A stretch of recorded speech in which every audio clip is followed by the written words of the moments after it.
আরে এই তো আমি জুস খাবো। এই বেদ্যপ ছেলে কি করস? রাগ বলতেছি। প্লিজ মা আমি একটু খাবো। রাগ বলতেছি। প্লিজ মা এমনটা করো না।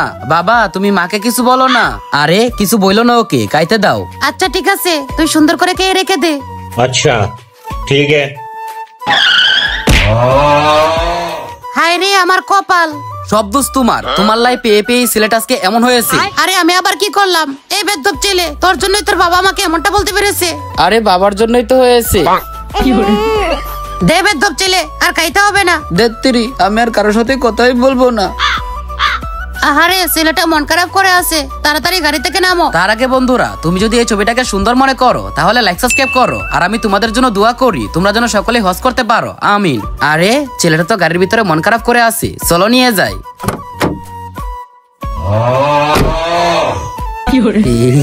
কি মজা কি মজা। তাক, তুমি আর কিছু বইলো না।